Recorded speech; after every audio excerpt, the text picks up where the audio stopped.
Hello, good morning student. Bright online class में आपका स्वागत है।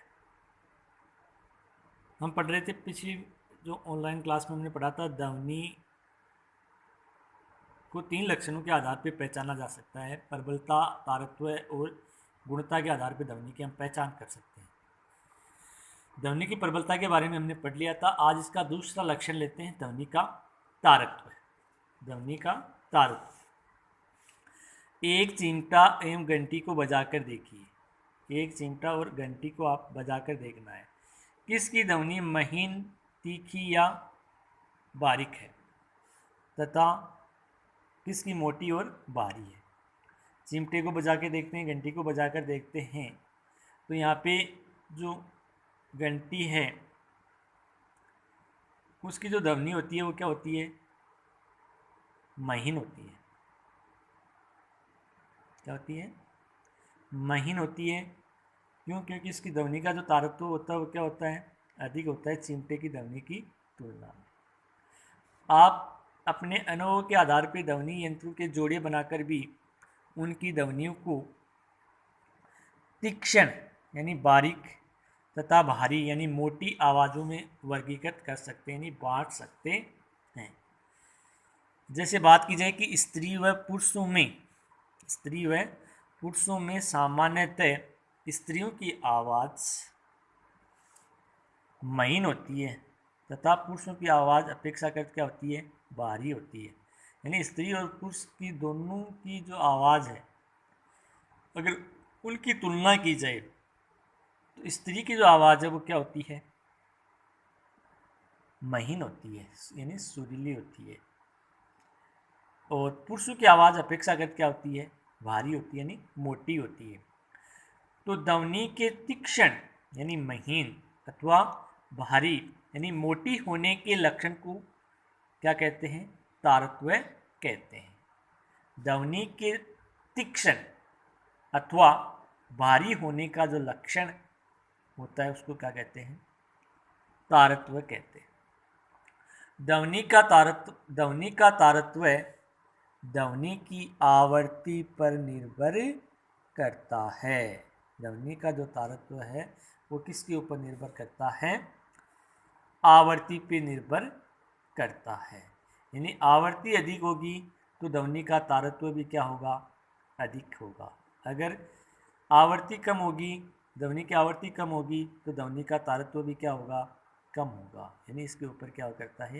यानी निर्भर करता है। जैसे हमने पढ़ा था कि ध्वनि की जो प्रबलता वो किसके ऊपर निर्भर करती है? ध्वनि के आयाम पर निर्भर करती है। लेकिन जो तारतम्य वो ध्वनि की आवृत्ति पर निर्भर करता है। तारतम्य या आवृत्ति अधिक होने के कारण महिलाओं व बच्चों की आवाज़ पुरुषों की तुलना में क्या होती है? सुरीली व बारीक होती है। क्यों होती है?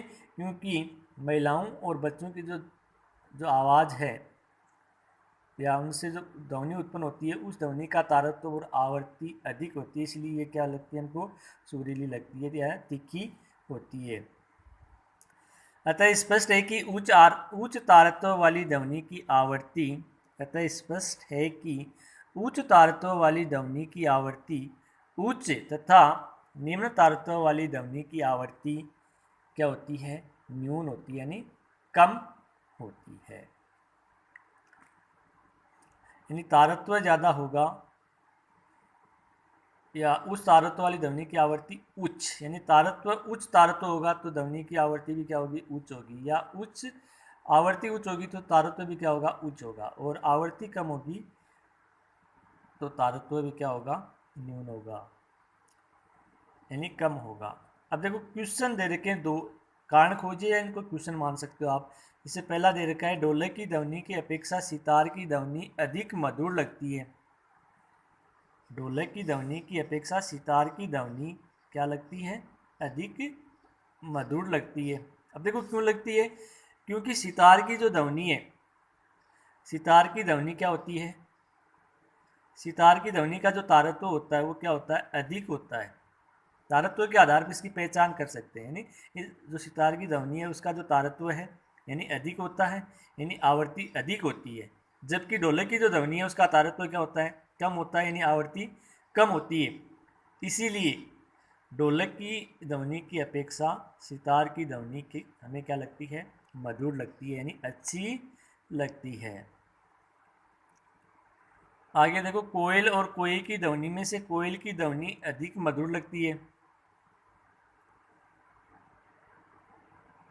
तो कोयल की जो ध्वनि है उसकी आवृत्ति क्या होती है, अधिक होती है, और आवृत्ति अधिक होगी तो तारत्व भी क्या होगा, अधिक होगा। यानी कोयल की ध्वनि का तारत्व अधिक होता है, जबकि कोयल की ध्वनि का तारत्व क्या होता है, कम होता है। इसीलिए कोयल की ध्वनि हमें क्या लगती है, अधिक मधुर लगती है। और भी अपने आसपास की ध्वनियों की तुलना करके पता कीजिए कि किस ध्वनि का तारत्व अधिक है तथा किसका कम है। और भी हम ध्वनियों की आपस में तुलना कर सकते हैं और बता सकते हैं कि इस ध्वनि का तारत्व अधिक है और इसका कम है। अब तक हमने जो पढ़ा तो इसमें हम ध्वनि की प्रबलता और तारत्व दोनों में हम अंतर समझ गए कि दोनों में अंतर क्या है। जैसे विभिन्न वस्तुओं की प्रबलता एवं तारत्व की भिन्नता के कारण हम उनमें अंतर कर सकते हैं। जैसे बात की जाए कि पढ़ा था हमने, शेर की दहाड़ की प्रबलता मच्छर की भिनभिनाहट से अधिक होती है।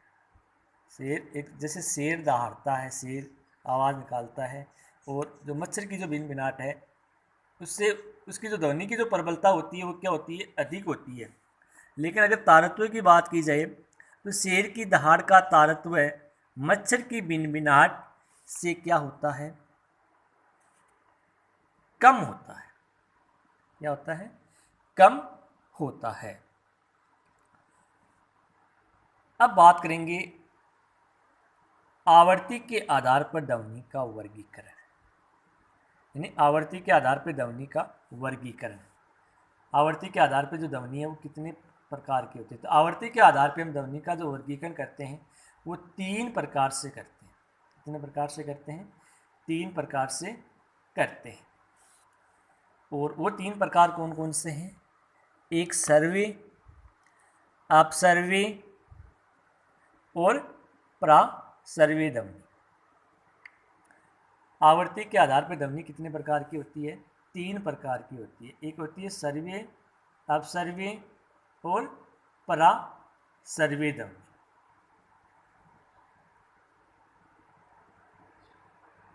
सर्वे का मतलब होता है सुनना, ऐसी ध्वनि जिसको हमारे कान हम सुन सकते हैं, यानी लगभग 20 हर्ट्ज या 20 कंपन प्रति जो सेकंड की जो ध्वनि है उसको हमारे कान सुन सकते हैं। वो कौन सी ध्वनि होती है, सर्वे ध्वनि कहलाती है। कौन सी ध्वनि कहलाती है, सर्वे ध्वनि कहलाती है। सर्वे, और बाकी इनके बारे में जो विस्तृत जो जानकारी है वो अपने नेक्स्ट क्लास में पढ़ेंगे।